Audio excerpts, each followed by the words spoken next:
Man, I got the most random phone call with a challenge in mind. What's the challenge exactly? Can you hitchhike from Johannesburg to Cape Town, but only by way of electric vehicles? With the company GridCars. I mean, they were already doing something with their expedition from Johannesburg to Cape Town for the whole Formula E Grand Prix and E-Fest anyways. So the youth in me was hungering for adventure. Without a doubt, I said yes. So here we are, Hitchhiker's Guide to EV. What did I land myself up in?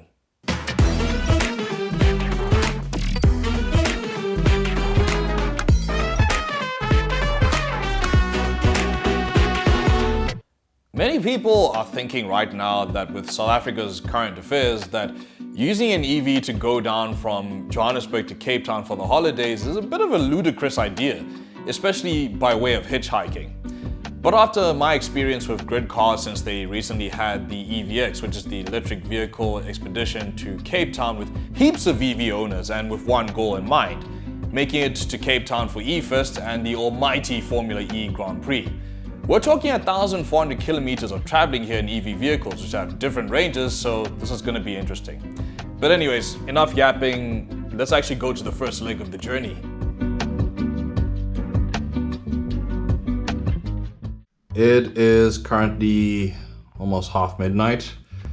I'm going to be setting off just now. My first ride should be coming through in about 30 minutes time.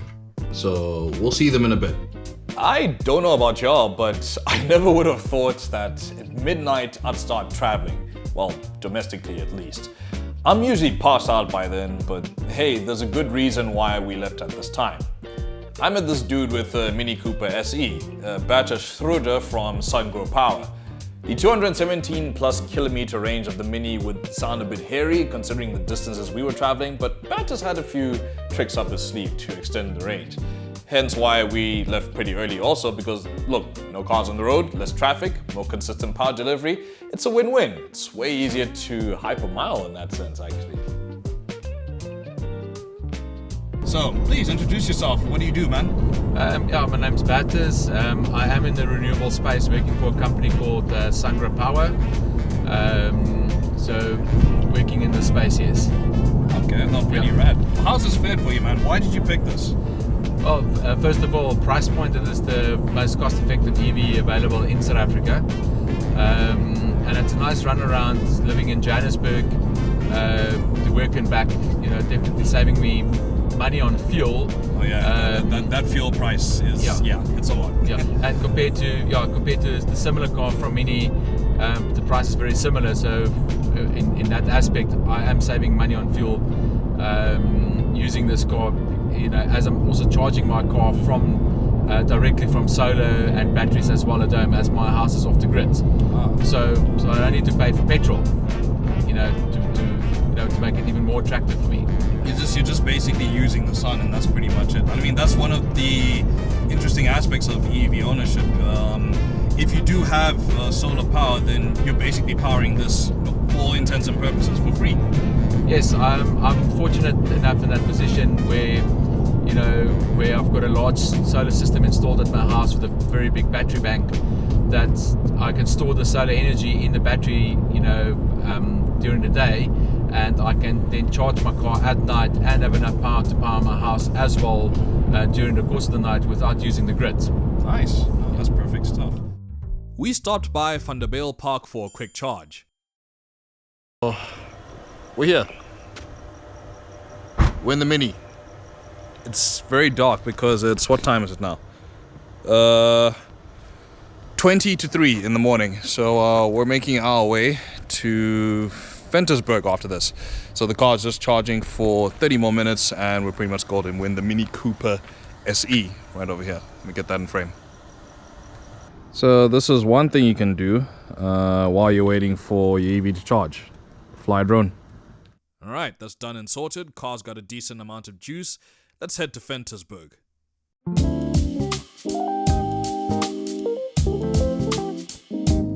We're hypermiling at the moment.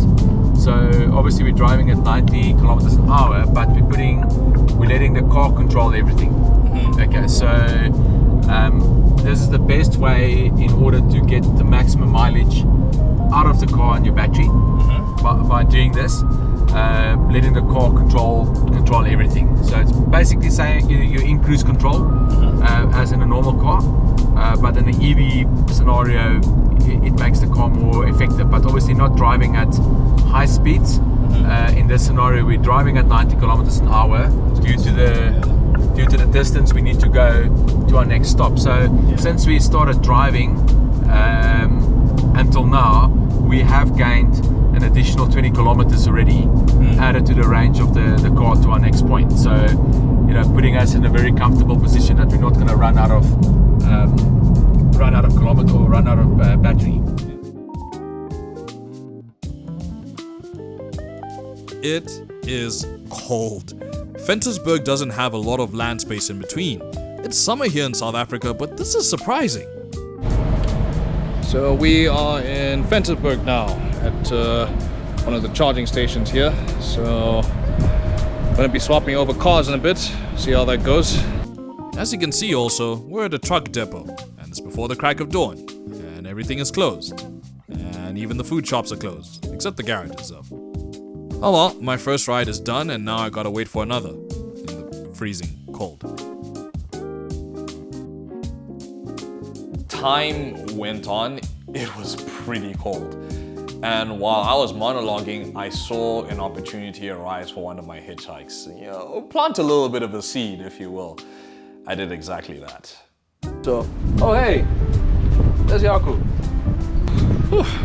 Let's go say hi to Yaku, who's my ride for later, but he came a little bit early. Good morning. Morning, how's it going? Good, thanks in you, man. Can't complain at all. Brilliant. That right there is Jaco Beaufort from Solar Ref in his BMW i3. He agreed to be my ride from Richmond and onwards, but now my next ride already came up, but you can't help but plant a little seed.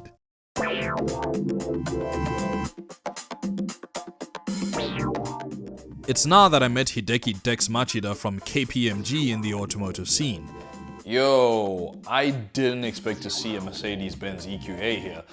I mean, I went to the launch of the EQE fairly recently and did drive the EQA, and it feels like a Mercedes-Benz should, but apparently that one was pretty special. Colesberg, and I'm here with Dex. How you doing, man? Doing great, thank you.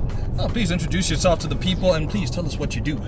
Okay, so my name is Dex Machida. For those of you who do not know me, I happen to work in the automotive sector for KPMG, and I guess the reason for me being on this trip is because of my interest in electric mobility and the fact that I also drive an electric vehicle as well. Ah, and this electric vehicle here, we have the Mercedes-Benz EQA 250, and this is a particularly special one. Why is it though? Because it's actually the very first one that's been sold to a consumer here in South Africa. I was lucky enough to get onto the list, and I was quite literally at the forefront of that list, meaning the moment this hit the road, it was the only EQA on South African roads for a while. Gotta get the GridCars sticker on. Dex had an interesting view of the future of EV in South Africa, so check this out. So considering that you work with KPMG, and I'm very tired people, I apologize, I've been up since midnight. There's a lot of analysis, especially towards the future and, consulting and everything in between. And with that future in mind, the future of EVs in SA, do you reckon it's an optimistic outlook? I honestly think it is. If you look at the sales numbers of vehicles in 2022, it was one of the highest that we've ever seen, over the past years. There's a couple of factors that came into play into why that has become the case.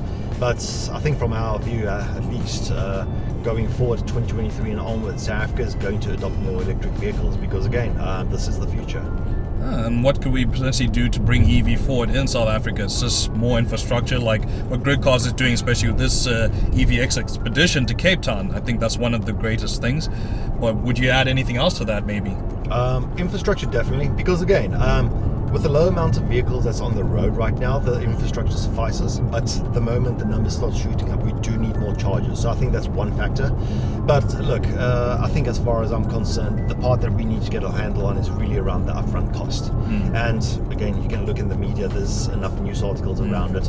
We tax these cars too much. We need to get to a point where we're realizing electric vehicles is the future. We need to accept it, but also importantly, these type of vehicles contribute positively to our economy, to our country, to the individual. So we really need to look at, what does the adoption of electric mobility mean for us and the positive effects over the long term, and use that as a basis for us to decide and do the decision making, I guess. There you go. Solid stuff right there. You heard the man. Now onwards to Colesberg.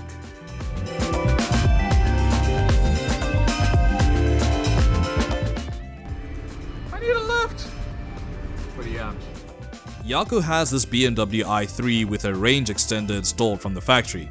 This car is probably the same size as the Mini, but admittedly a different form factor and pretty stylish inside.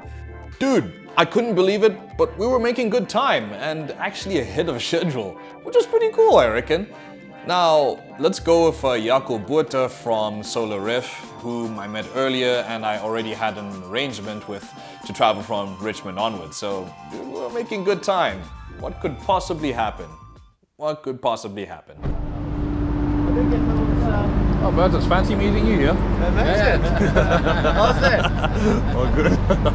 Load shedding.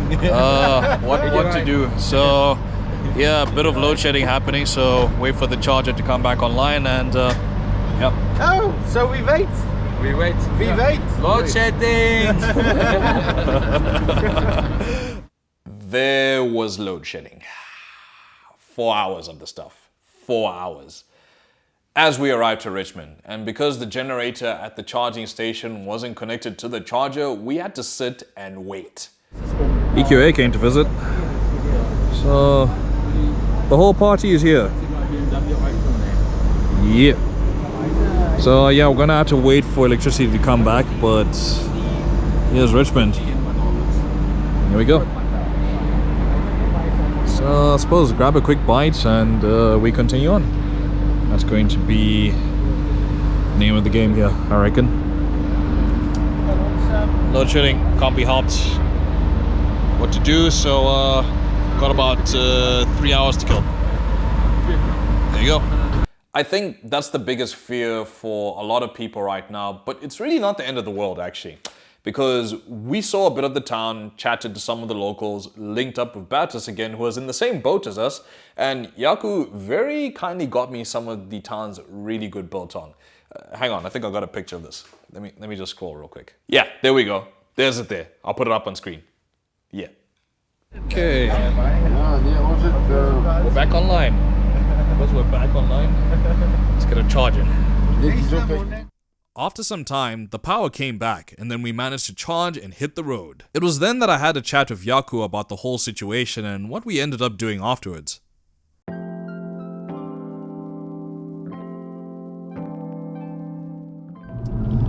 Right, so we are back on the road. We're on our way to Beaufort West. I hope I said that correctly. That's correct. Beaufort West. That's the right pronunciation. I said something properly. Yay. So I'm here with Jaco. So please introduce yourself and tell us what you do, man. Okay, Jaco Buerter, CEO of SolarRef, also director of GridCars. Absolutely excited about green energy and really the difference we can make with that, and then absolutely bringing the golden thread of electric cars and specifically the charging of those electric cars and really just driving that revolution with the GridCars team. Okay, no, it's pretty. We were just coming from Richmond now. Unfortunately, we got caught by a bit of load shedding, but in spite of that, we made it work and we had a workaround with it. So, what do we do exactly, Jaco?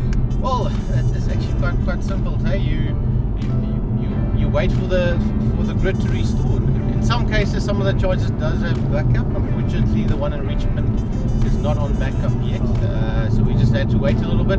But actually got to spend a bit of time with the local, get to know the local town and actually some of the local guys down there, which actually was really quite fantastic. Any other day, we never would have done that. So we learned something new again today. I mean, it's also just to interact with the locals and just the fascination of EVs as well. So, even though, let's say, the power might be out or something, you do benefit from it in the sense that you get to explore, rest a bit and whatnot, and also let it serve as a means to also time your charges as well. So it's really not the end of the world if the power does go. You you have workarounds for it. And unfortunately, due to current state of affairs, you can't really blame EVs for this. So that's one thing I think a takeaway that we can have with that. Well, absolutely. Look, I think quite often the perception of and typically non-EV drivers is like, no, I don't want to own an EV because load shedding is absolutely the end of the world and you won't be able to charge your car. We've experienced it firsthand today. We've done 800 odd Ks already. It was the first time we actually got caught by load shedding. Remedy, wait an hour. Unfortunately, yes, it's an hour additional we had to wait, but it wasn't the end of the world. Here we are carrying on with our trip. I think pretty much golden. It's really not as scary as you think. Anywho, we headed to Beaufort West to tuck in for the night, and thus the journey will resume tomorrow. If I can find a ride, that is.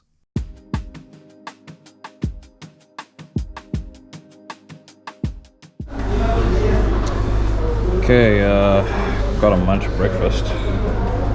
And then, on to work emails.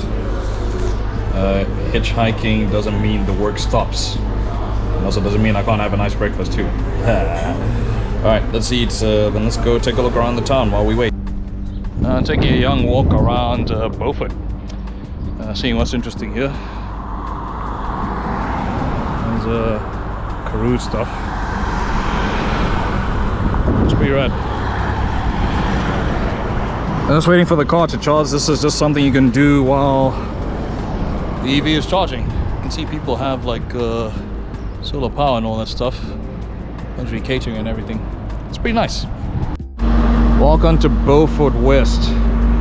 Like a quaint little town. Of course, old Victorian style housing, a bunch of hills and stuff.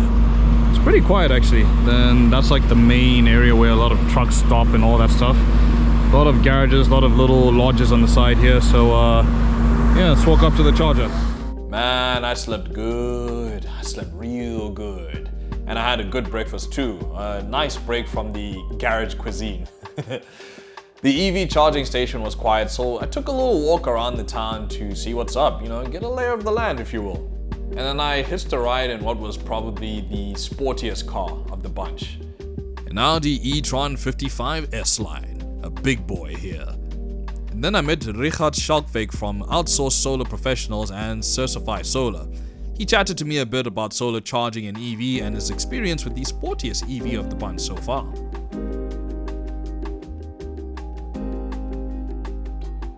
We're back on the road again. It's a new day and I decided to hitchhike for my fourth ride because I'm still pretty far from Cape Town. So I'm pretty much in the fastest car of the bunch right now in this Audi e-tron 55 which belongs to Mr. Richard here. How are you doing? Great, thanks, Neil. I'm perfect, thank you. Please introduce yourself, what do you do and why this Audi? My name is Richard Schalkweg. I've got a company called Outsourced Solar Professionals. We do installations for our financing partners, Versify Solar. We do residential solar installations on a rent-to-own and solar as a service basis. Oh, okay, that's pretty rad. Considering that you run a solar business and also particularly in the residential space, how have you found it to charge your EV since basically you're using the sun to charge your car instead of running off the grid? That was definitely my biggest drive behind getting an EV in the first place. I've got a pretty big solar system at home, got a lot of excess power during the day when the sun is shining, and I needed somewhere to go with the power. So I have 2 diesel cars at home, or I had 2 diesel cars at home. My combined fuel expense seeing clients on a daily basis is sitting at about 14,000 Rand a month. I have now, since going the EV route, I have not filled up my diesel car in about 3 months. Whoa. And I'm spending an average of 700 Rand a month on electricity. Ah, that's pretty interesting then. And just talking about this e-tron 55, I think this is the most powerful of the cars that I've been in on this trip so far. So we're looking at 300 kilowatts, 664 Newton meters of torque. That is a whole lot. And you've got a range about plus minus 400 Ks. So you reckon it's pretty powerful? Yeah, I think it's a great car to move into the EV market.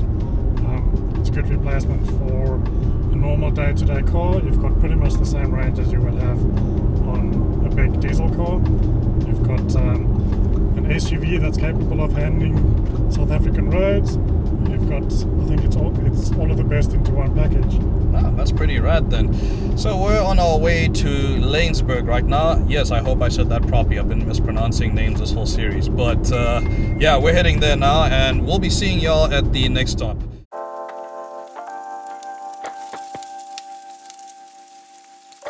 Weird how in Ventersburg it was absurdly cold, whereas here in Laingsburg it was absurdly hot. No matter though, my spirits were high and the Audi was pokey. I had a nice time in that car. Although time was up with the Audi, and we just got to Laingsburg and there was load shedding happening, but it was set to finish like in 30 minutes or something. So, dude, not too much of an issue. Okay, I've hit Laingsburg and goodness, it is hot. It is unbelievably hot. So yeah, had a little bit of a quick stop, had something to drink just in the engine quickie stop over there, and just to get a little bit of aircon because goodness, that was quite brutal in terms of heat. So yeah, I'm gonna mission with Lee now, who is driving this lovely BMW i3, and yeah, the last leg. Let's get some better sunlight on that. Yeah, there we go. The last leg. Here it comes. Let's go. It was then that I met Lee Clark from Res Owning and EV Ed. He's one of the dudes from the EV forum in South Africa. He's rocking a BMW i3S, which is going to be pretty fitting for the roads ahead. It is the final leg. We're almost in Cape Town. We just came from Laingsburg now, and it was especially hot. And I am in a BMW i3S. And that's actually quite fitting considering that we have these lovely mountain roads. And this vehicle belongs to Lee. How are you doing, man? Hey, how's it? Oh, good. Please introduce yourself and tell the lovely people what you do. Right, my name is Lee Clark, and I'm one of the members of the South African EV Forum. Yeah, we have 4 members in each province, and we basically go out and we give information. We do test runs. We do a lot as far as the EV space goes. But most importantly, we go around and we give information regarding electric vehicles, electromobility, and charging. I'm also in the real estate space, which is what makes having an EV amazing, because getting around a lot, I do a lot of driving, and I do it on a very, very tight budget, 0 rands. So yeah, that's me in a nutshell. Nice. The last leg. Let's go. So considering you're in the real estate space, especially with EV infrastructure, I can imagine, like, as far as the future goes in South Africa, like, what can real estate do to accommodate EV, basically? Well, I think a lot of the financial institutions are coming to the table right now with solar and then also with EVs as well. I mean, you can literally go and finance loads of different incentives, loads of different add-ons for your home.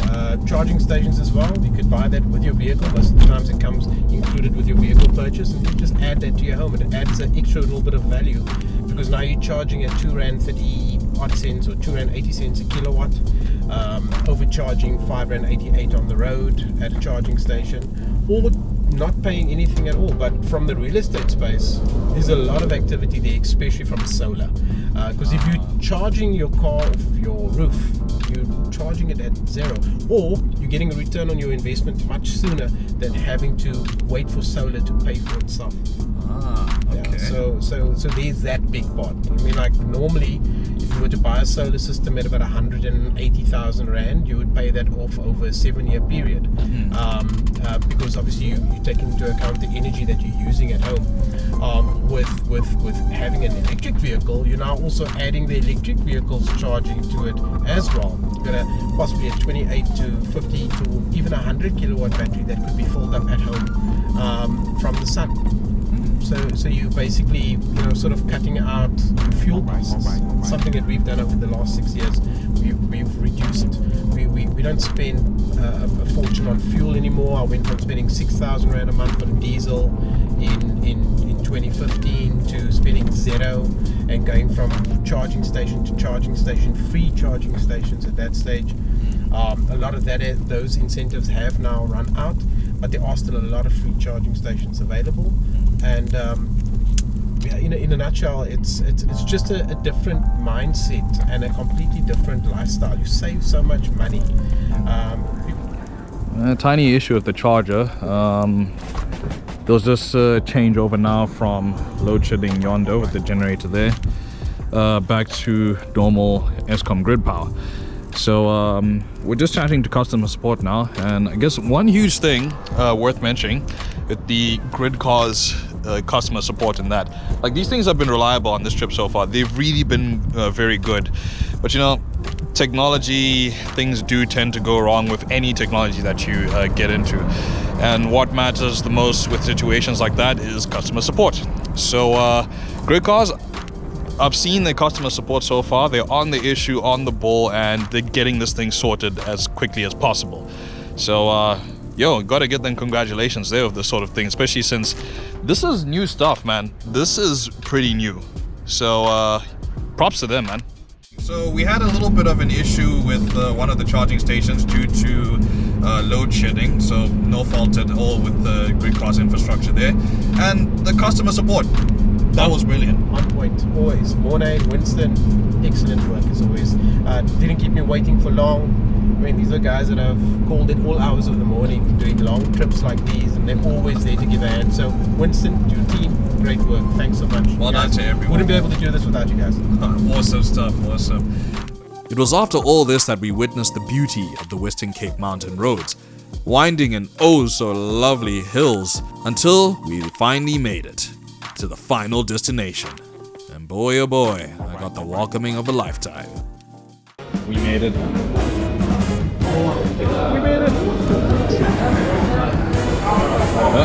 And we made it.